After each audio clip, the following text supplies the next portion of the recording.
Right now, millions of women are watching a South African woman named Joyce Gomora on Netflix, watching her keep up the perfect front, the perfect home, the perfect marriage, the perfect wardrobe to match, flawless, polished, untouchable. And then it all comes crashing down. But how did she really get here? How did we really get here? To a place where many of us are dressing from performance rather than dressing for the real life which we are living. Because the truth is, Joyce's story is more than a soap opera. It's a lesson, a real one. And that lesson is sitting in your closet right now. A closet full of pieces still carrying expectations you should have dropped a long time ago. So keep watching.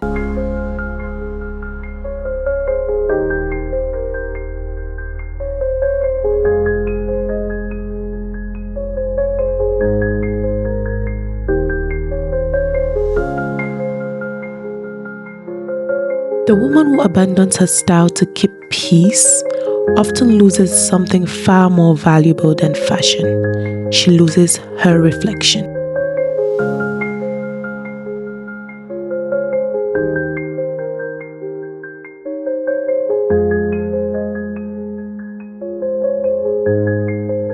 Hello everyone, welcome back to another episode of Elevate with Mama Kesh, a space where style, story and soul come together to help you elevate into the person and the woman you are becoming. I am Mama Kesh, your host. Now, if you've been watching The Polygamist on Netflix and going by the numbers, a lot of you have been tuning in. Today I want to talk about what the show is really teaching us. Not about marriage, but about power, and about how the clothes you wear on your back can either give your power away or bring it back home. So let's break it down. Keep watching. If you're new here, welcome. And if you haven't subscribed yet, please go ahead and hit the subscribe button because it helps us stay motivated. Thank you and keep watching. Now, let's start with who Joyce is when we meet her. She's a woman who's mastered the front. Everything looks right. But here's what I want you to notice. Her style isn't expressing who she is. Her style is hiding who she is. It's a costume for a marriage she's performing, a life she's selling, and a perfection she is terrified to drop. And ladies, be honest, how many of us have done a quieter version of that exact same thing? We dress for a role, the good wife, the put-together woman, the put-together mom, the professional who has it all handled. We dress so no one asks us the hard questions. We dress to keep everyone around us comfortable, so they never look too closely to see the woman underneath who is exhausted, overlooked, and slowly disappearing. That's not personal style. That's an armor for performance. But here's the thing about a perfect front. It's never built to protect you. It's built to rather protect everyone's image of you. There's the difference. And that difference is the whole episode today. So keep watching. So let's go down memory lane with Joyce's story, because every woman watching feels the pain in her body. The front cracks. The betrayal comes. And then suddenly the perfect life she's built her whole identity around isn't hers anymore. But now, here's where the show gets dramatic and where your real life really gets honest. Because that breaking point, it doesn't just happen through a husband or a partner. For you, it might have been a diagnosis, the loss of a child, the loss of a friend, a divorce, whatever it was that stripped everything you had built away from you. The day you caught your reflection and thought, I built my whole look around a life that doesn't even fit me anymore. That, my loves, it's the mirror moment. It's the moment where the front shatters and you are forced to ask yourself the terrifying questions. If I'm not performing for her anymore, who am I truly dressing up for? And I want to gently challenge you here. Most women in that moment will run back to the front.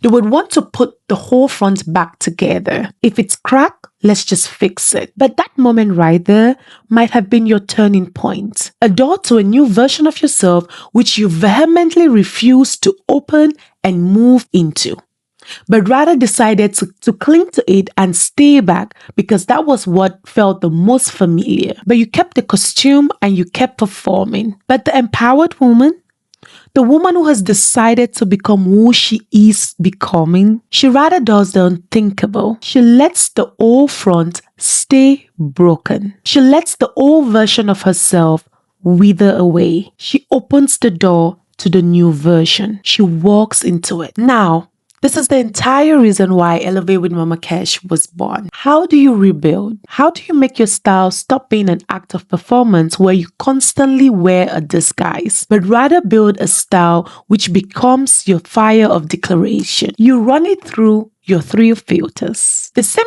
3 filters you decide to build for a new version of yourself are the same 3 filters you start putting your new style through. 3 filters that define the new version of yourself. What are your 3 filters? Once you identify your 3 filters, that is how you are going to break through the performing disguise you're constantly wearing. So now let's talk about 3 filters. In my case, it's presence, assertiveness, and authenticity. Number 1, presence. When a woman like Joyce loses the front, the first instinct is to shrink, to apologize, to disappear, to dress in a way that no one notices her new season, or rather continue to wear the disguise so that everyone thinks the front still stands. But empowerment is the direct opposite. Using presence as a filter would force you to ask the right questions. Does this make me unmissably here? You stop dressing to hide. You start dressing to take up the space you deserve because you have every right to it. Number 2, assertiveness. This one is a powerful filter. Your clothes can definitely hold boundaries for you. They can walk into a room and say, I know exactly who I am and I'm not up for negotiation. A woman reclaiming her power doesn't dress to please the people who overlooked her. So assertiveness is a powerful filter. Number 3, authenticity. This is the one that will break the cycle for good. Authenticity will force you to ask the right questions during tough times. Is this actually me, or is this just the front I am putting up? Because here's the trap. You can rebuild a brand new costume that's just as fake as the old one if you don't ask yourself the right questions. The empowered woman always dresses for her truth, not a trend, and definitely not the good wife trend, or not who the room or the world expects her to be, who she actually is. Forcing yourself to dress through your authentic lens would help you liberate yourself from a broken front. So presence, assertiveness, and authenticity, run those through every outfit of yours, and your closet stops being a performative rag and becomes your voice. Now, let me show you what this looks like in real life, because Joyce is just a character in a soap opera, but this lesson has real life receipts. I want you to go back and think about Princess Diana, because she lived this exact same story open to the world to watch. Her life was not just a script. Hers was real, and the whole world was watching. The perfect royal front, the fairy tale everyone bought into. And then came the betrayal, the crack. It was wide open for everyone to see. But here's what makes Princess Diana the prescient saint of this conversation. That night, when her then husband publicly admitted to the affair, the single most humiliating night of her life, she refused to shrink. She refused to carry someone else's burden. She did not dress to disappear. Coming from a royal family that kept an eye on every single way she had to dress and present herself, she decided to break every rule that night. She did not dress to disappear and let the whole world pity her. She walked out in an off-the-shoulder black dress, which at the time was a taboo for anyone in the royal family. Head up high, she decided to own her style based on the woman she was deciding to become. With her head up high, she picked a style piece that broke the narrative everyone was waiting to see. She decided to walk out with her head up high. That black dress, one single statement, changed every single thing. Head up high, she took her power back in front of everyone with just one single style piece. And 30 years later, that dress is still called the revenge dress. But here's the part where most tabloids and magazines at the time missed. It never really was about revenge. She just decided to choose herself and embrace the new version of herself. And watch what she did next. She decided to change her style completely. traded the conservative royal gowns for sharp, elevated suits, bold silhouettes and clean silhouettes that resonated with the version of the woman she was becoming. And the fashion press at the time framed it perfectly. They said it wasn't about rebellion. It was about reclaiming her identity. And that's exactly what dressing for the right version of yourself would do. It would reclaim your identity. And that's the whole episode today in one sentence: reclaiming your identity. She stopped dressing for the role she was performing, the Princess of Wales, and started dressing for Diana, the woman she was becoming. Now, let's run her through the 3 filters we just identified, and you will see it light up. Presence. She refused to make herself small when the whole world expected her to do just that. Assertiveness. Her clothes carried her dignity and her standards when the institution she had served tried to strip them all away from her. And finally, authenticity. She finally started dressing for the real version of herself and not the fairy tale everyone else needed her to keep performing for. So this is the lesson Joyce had to learn the hard way, and the lesson I want to gently leave with you today. Your style power was never waiting on the other side of a perfect body, a perfect marriage, or a perfect front. It was always available to you the second you stopped performing and decided to start dressing from declaration. Give yourself a chance. So you might be asking, Mama Kesh, how do I start dressing for my authentic self again? Now I'm going to give you 4 steps to help you achieve that. Number 1, identify who you are hiding from. Before you change your style and before you change your entire wardrobe, ask yourself the hard questions. Who am I afraid of disappointing, provoking, or outshining? Many women aren't hiding from the world. They're hiding from criticism, the group chats, the family member who says she's doing too much, or with the partner who preferred the smaller version of herself. Confidence truly only begins when you stop letting other people's comfort define your visibility. Number 2, be intentional about separating your true style from your survival style. Every woman truly has 2 wardrobes. The one that reflects who she truly is and the one she built to survive a season. The oversized clothes during weight gain. The muted colors after a heartbreak. Practical uniforms for motherhood. Safe outfits to make everyone else comfortable. Your authentic style lives underneath the layers of self-protection. Number 3, practice being seen in small doses. Confidence really is not something you wait to feel.